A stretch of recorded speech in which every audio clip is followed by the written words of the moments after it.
The Price of Fear. Brought to you by Vincent Price.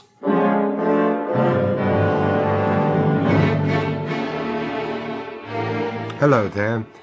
Are you a whodunit fan? I mean the good old-fashioned kind, with a closed circle of cut-and-dried suspects exuding cut-and-dried clues until the last chapter, when all is revealed and you kick yourself for not having been able to work it all out without the author's help? Whodunits are out of fashion now, I'm told, perhaps because truth is never as cozy or as well-ordered as fiction.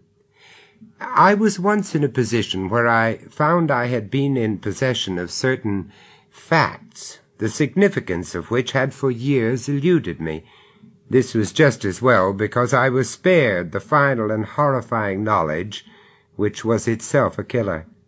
For at first, you see, I wasn't even aware that there had been a crime. Let me explain. Oh, by the way, I think I'll call this story Guy Fawkes Night. It was all brought back to me last November when I was in London by one of those impossible coincidences that sometimes happen. Papers? Evening papers? Get your papers here. Penny for the guy, mister. I had strolled out in the early evening to get some air and to buy a paper. Please, Gup, spare a penny for the old guy. When I was accosted by this little fellow, one of a band of sturdy urchins who proliferate in the London streets in the weeks immediately preceding November 5th. Only the English would make an annual festival out of an attempted massacre of their temporal rulers. Perhaps it comes from a misplaced assumption of invincibility. But for me, its horrific associations are rather more immediate. I gave the boy a small donation. Oh, thanks, mister. And bought a paper. 3 pence. Thank you, sir. I glanced at it casually, meaning to read it at my leisure later. But my eye was caught by a headline. Sir David Thomas found dead. Sir David Thomas, 37, a distinguished psychiatrist and specialist in nervous diseases, was found dead in his Harley Street consulting rooms early today. He had suffered from earlier heart tremors, and the rest of the article consisted of an obit on his fine list of achievements in the field of psychiatric research. I remembered the last time but one that I had seen David Thomas. It was in 1960. There's a Mr. David Thomas to see you, sir. David? I don't know anyone called David Thomas. Ask him what he wants. Just a moment, sir. I was tired and irritable. My plane to London had been delayed by fog, and I was due on the set at some godforsaken hour the next morning. I just wanted to get to bed. Are you still there, sir? Yes? He says you knew his mother, sir. The lady's name was Helen. Helen? Helen Thomas. Oh, yes. Well, you'd better send him up. Right away, sir. Surprisingly, I recognized my visitor the moment he walked in. I say surprisingly because the last time I had seen David, it was at his home, Rycott. He'd been all of 14. It was good of you to see me, sir. I'm sorry to barge in like this. Damn cheap without writing and all that. But I don't know who else to turn to. Well, sit down, David. Has been a long time. Another world, sir. Rycott Manor. Rycott Manor, yes. How's your mother? It's because of her that I'm here. She's not well, sir. Oh, I am sorry, David. Very sorry. You see, she once told me that you and she had been, well, close. Well, that was a long time ago, David. As you say, another world. What's wrong? She hasn't been really well since the night of that Guy Fawkes party at Rycott. Do you remember it? Yes, of course. She had some shock. We never discovered what it was. She wouldn't or couldn't talk about it. Most of the time she's quite rational, but she has violent periods. She has to be protected. You understand me, sir?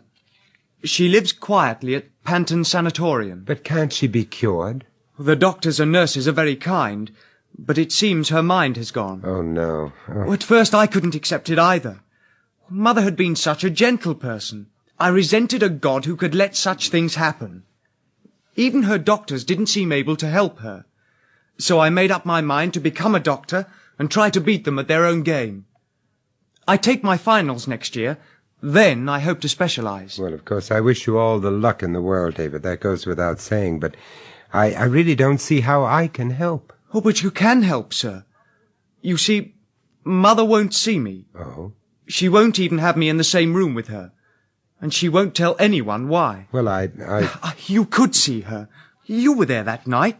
Find out what's behind it all. Why she hates me so. Then we can begin to treat her. Well... Oh, please don't say no. She's talked about you to the nurses.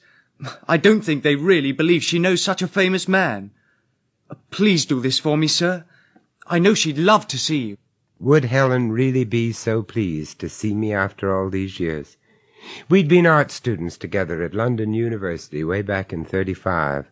She was an attractive, vital girl, and naturally competition to take her out had been keen. Can I have a drink, Vincent? Certainly. I want to talk to you. Well, talk away. Listen, Vincent. I'm going to get married. You did say married? I've thought about it, and it seems a good solution. Solution to what? You're not serious. Vincent. Well, may I ask the name of the lucky man? Frank Thomas. Frank Thomas? Oh, well, now I know you're kidding. No, I'm not kidding, Vincent. He asked me last night. Well... No, before you say anything else, listen to me. I've got no illusions about my talent. So you're selling out, huh? Cynically, but accurately put. I've lost interest, I'm afraid. Helen, do you know what sort of a reputation this Frank Thomas has? A lot of nonsense put about by his enemies. Nothing's ever been proved against him, just because he's rich and has got a lovely house in the country. Yes, I've heard about recounted manor. Helen, you're not marrying a house, you know. Oh, Vincent. After that, my feelings towards Helen took a decidedly chilly turn, and though she asked me, I didn't go to the wedding. Instead, I returned to America and got on with my professional career, which, as it turned out, put her effectively out of my mind.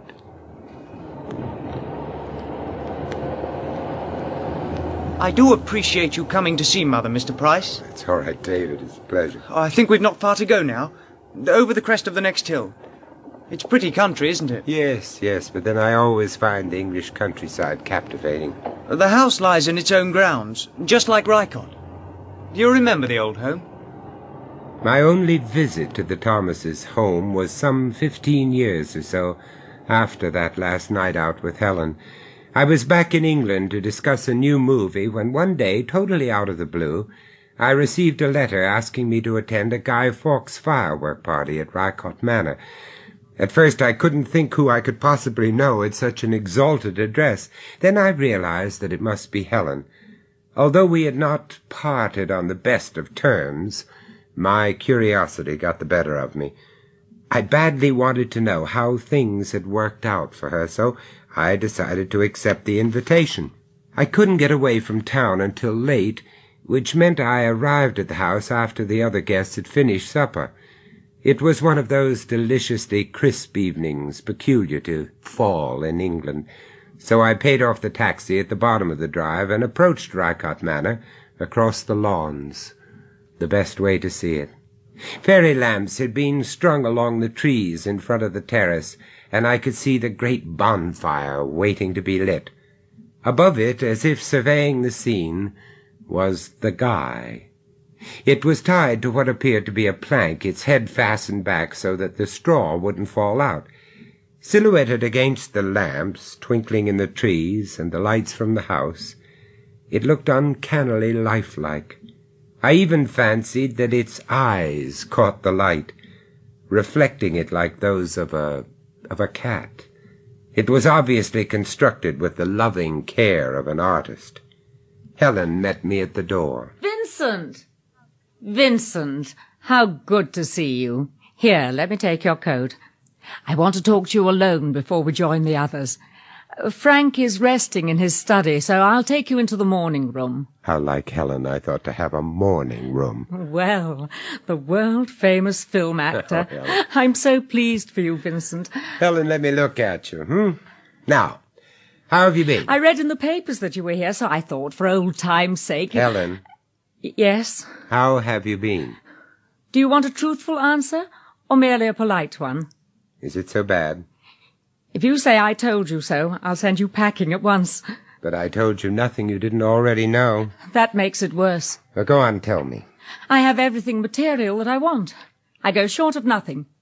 But there is no love in this house, Vincent, and it frightens me. Frank is too busy. If he's not running his offices in the city, he's running the estate down here. And he does that just as efficiently and just as ruthlessly. Well, why have you stuck it out all these years? Because I have a son, Vincent. You'll be meeting him presently. His name is David, and he's 14. He's all I live for now, Vincent. David, And, how does David get on with his father? Truly, I don't know. David is hard to know, like his father.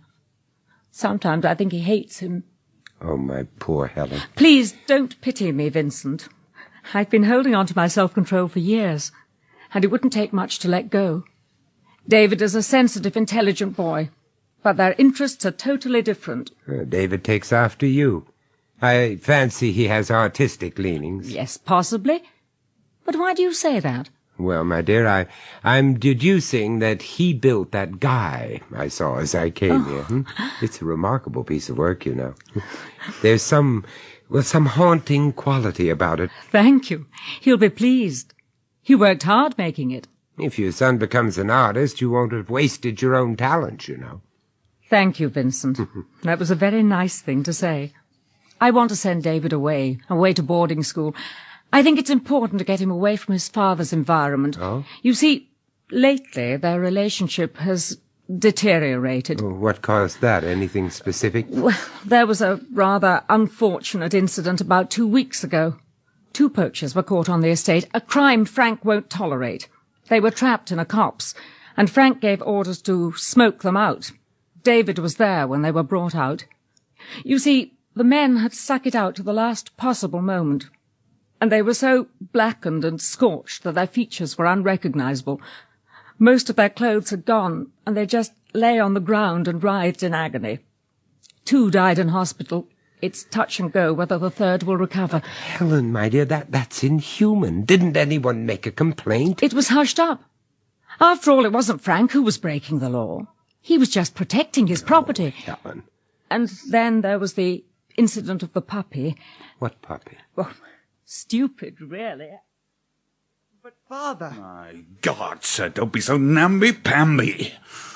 I sometimes wonder what I've spawned. A boy or a girl. I can't see what's wrong in having a puppy. Lots of boys do. You call that apology a puppy? Where are you going to keep it? In that shoebox? How long do you think it'll fit into that? I don't intend to keep it here. I'm taking it to boarding school with me. That's what the box is for. Oh, bloody well not, you know. What do you think the headmaster's going to say, Get rid of it before term time. Meanwhile, keep the damn thing out of my sight. You see, Vincent, it was a sad little creature that David had found somewhere. Frank took an instant dislike to it, probably because it was a mongrel and a stray, probably the runt of the litter. He never could stand anything that wasn't perfect. Mother, are you in there? Oh, come in, darling. Hello, Mother. David, this is... Oh, yes, I recognise him. Your picture was in last night's paper, sir. How do you do? I've seen all your films. Hello, David. David enjoys the macabre. He was a good-looking boy, sturdy and well-built for his age. A good advertisement for a country upbringing. In fact, he was everything his father should have been proud of. I noticed that he was carrying the shoebox. What's your next film going to be about? I don't know, David. As a matter of fact, I don't know what my last one was about. How's your puppy? Is it in the box? The box? It's empty. The puppy's dead, sir. Oh, David. I am sorry, I found David. it this evening in one of those awful traps Father laid down for the poachers. It had been struggling for hours because both its hind legs were broken. So I had to put it out of its misery. Oh, David. You mean you did it yourself? I had to. There was no one else about. Luckily, there was this big flat stone. Oh, David. It didn't take long. Luckily, Vincent, I've seen those traps. Frank had them put down after catching those poor devils. They're hideous and lethal. I've told him how dangerous they are, but he says it's the only way to stop them. The poachers, I mean. I'm not at all familiar with English law, Helen, but surely, well, he could be had up for assault or manslaughter if the worst happened. Darling, I'm so sorry about the puppy. It's all right, Mother. Father wouldn't have let me keep it anyhow. I've got over it now. Oh, by the way, I used old Carter's wheelbarrow to carry out the guy. Yes, I saw the guy as I came in. It looks splendid. I made it myself. It's wearing one of Father's old suits. Why don't you go out and light the bonfire? Mr. Price and I will join you presently. Take the other guests out onto the veranda, and then ask Carter to light a few of the rockets. We'll keep the set pieces till later. Oh, Mother, I nearly forgot. Father has gone. Gone? In the He middle had of a the phone call right after supper. Something urgent at the office. He left a short while ago. Without a word. How like him. Now I'll have to apologize to everyone. I don't think he'll be missed. That will do, David. Now run along. Yes, Mother. See you later, Mr. Price. Yes, David. Frank really is the limit. The trouble is he's trying to do too much. And I'm sure he thrives on it. No, he was taken quite ill at supper. Oh. He's been sleeping badly, too. The doctor gave him some pills, but they don't seem to agree with him. If anything, he's more nervy and erratic than ever.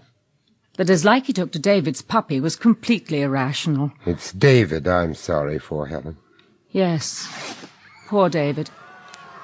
Oh, look, they're starting the fireworks and lighting the fire. Shall we go out on the terrace?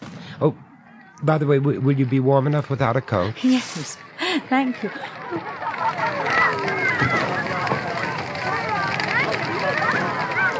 Oh, look. They've lit the bonfire. Yes. I've always loved this festival. There it is. It's all on fire now. Oh. You were right about the guy. It does look so real. That's strange. What? Do you smell anything odd? No, I don't think so.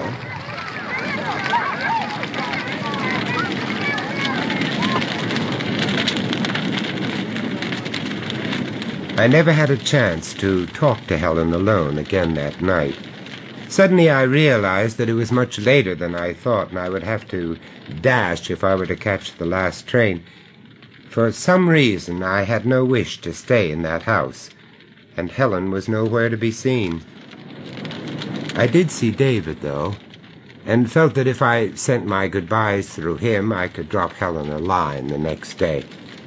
Well, I never did write. An unpardonable lapse of good manners, which to this day I've never been able to explain. David stood watching the bonfire, utterly absorbed in the destruction of his handiwork. The flames licked round the straw-covered hands and the feet of the guy. He appeared to gain great satisfaction when the plank cracked and splintered, and the weird figure it had been supporting slid slowly into the Holocaust below. There goes the guy, sir. See how well it burns? I soaked it in paraffin to make sure. Lucky the rain held off tonight, isn't it, sir? You're really enjoying it, aren't you, David? You'll have to make a bigger one next year. Oh, next year. Won't be at all the same, sir. As I waited for the station taxi to arrive, I stood watching the spectacle.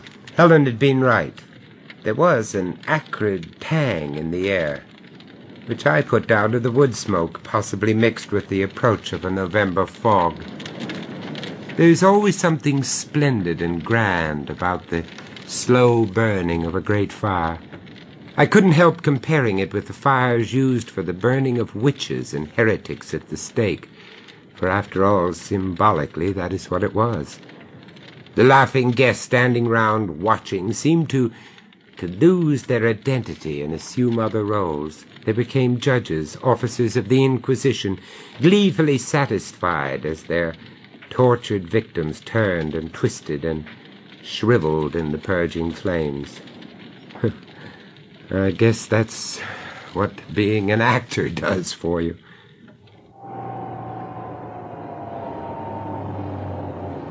The sanatorium. It's just here on the right. Wake up, sir. We're nearly there. Oh, I wasn't asleep, David. What became of your father? My father? Oh, didn't I tell you? No. We never saw him again after that night he left Mother. There were rumours that he had some girlfriend waiting for him in London. Mother had to carry on alone. Weren't inquiries made? Didn't you try to trace him? Trace him? Do you think we wanted him back? I loathed and detested the ground he walked on. So did Mother. His going was the best thing that ever happened to us. He was a brute when he was here, and I hope to God he's dead now. He is, as far as I'm concerned. Oh, we're here.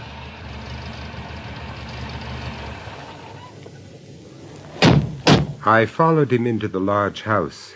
I felt unhappy and apprehensive. I still couldn't decide if I were right to come. My qualms grew as we approached Helen's room. She was sitting on the bed, huddled and emaciated, her hair grey and lank. For a moment I thought there must have been some mistake. This couldn't be Helen. Not the Helen I'd known as a student, nor indeed the hostess of Recounted Manor. Why had it come to this? Vincent? Hello, Helen. Is it really you? It's been so long. 10 years, Helen. You were right, Vincent, weren't you? You told me not to marry Frank. You must forget it and try to get well. I will never get well. Now, Helen, the doctor says you're much better. David is outside. Won't you see your son? I have no son.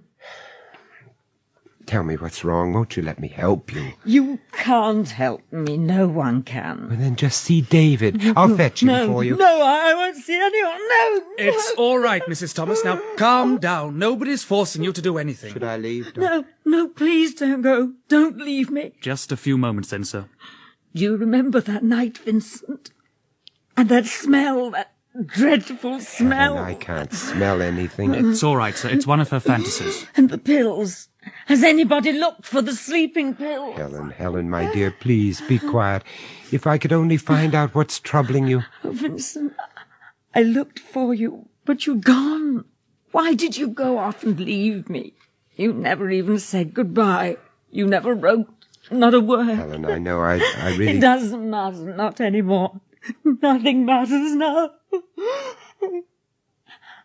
I have something to tell you, Vincent. Yes. I'm going to marry Frank Thomas. He's rich and he's got a lovely house. Stop it, Helen. No, that's not it. There's something I must remember. I must tell you, Vincent. I've got all I want, but there's no love in this house, and it frightens me. Oh, my dear, I've got a wonderful son, Vincent. His name is David. And he hates his father. Helen... I'm all right, Vincent. Don't pity me, please. Don't pity me. Listen, Vincent. Listen to me. There isn't much time. I'm all right. I must tell you. That night, while it's in my mind, Frank was taken ill after supper. David had been sitting next to his father, on his right, next to the wine glass. What are you saying, Helen? Don't you understand, Vincent? I can't say any more. Oh, God, what's the use? What's the use? Oh, please, Helen, don't. Please. Please go, Vincent. I'm tired. So tired. David, your mother is obsessed with that night, the night your father walked out on her. There's something I didn't tell you. Oh. I looked up part of our family records. There's insanity there. Mother's illness appears to be hereditary. But does that make it incurable? Well, not necessarily. This is what I want to research. Nobody really knows how to define hereditary insanity. Perhaps when I'm qualified, I'll be able to help. 2 years later, Helen was dead, still without being reconciled to her son. The last time I saw David was at her funeral. Of course, I followed his career with interest, knighted at 35 and now dead at 37. Back in my flat, I sat in front of the fire. The flames danced in front of my eyes, and my fireplace assumed the shape of a bonfire. Without any prompting from me, the string of clues that I possessed, as yet unconnected, flashed through my mind. Whether they were clues to what really happened or might have happened, I could not tell, but they didn't make a pretty story. David was there when the poachers were brought out dead. Burnt, blackened and scorched. Both the puppy's hind legs were broken. It had been struggling for hours. I've seen those traps. They're hideous and lethal. The shoebox, it's empty. Empty. It can't be. I can't believe it. Frank was taken ill at supper. David was sitting next to him, next to the wine glass. Nobody looked for the sleeping pills. By the way, I used old Carter's wheelbarrow. I made the guy myself. Myself. That boy? No, it's just not possible. I've got a wonderful son. He hates his father. See how well it burns? I poured some paraffin to make sure. That dreadful smell. Don't you understand, Vincent? Don't you? Don't you? Could it really have happened like that? A boy brooding on his father's cruelty, his hand poised over a wine glass, substituting the original Guy, stuffing straw into the sleeves and trouser ends, a sturdy and well-built boy who could drag the body of a man into a wheelbarrow, tie it to a plank, easy enough. I remembered how uncannily lifelike the Guy had seemed, and the roasting of human flesh would have left an acrid, sour smell, wouldn't it? I remembered what David had said in the car. Hadn't he told me himself that his mother's illness was hereditary? And if it was hereditary, why should it stop there? As I picked up the newspaper that had fallen to the floor, the last line of the article caught my eye. Found inexplicably amongst the dead man's papers was an old shoebox full of some charred and blackened substance, which was later identified as human flesh and bone. Guy Fawkes Night was first recounted and dramatized by Richard Davies and produced by John Dyas.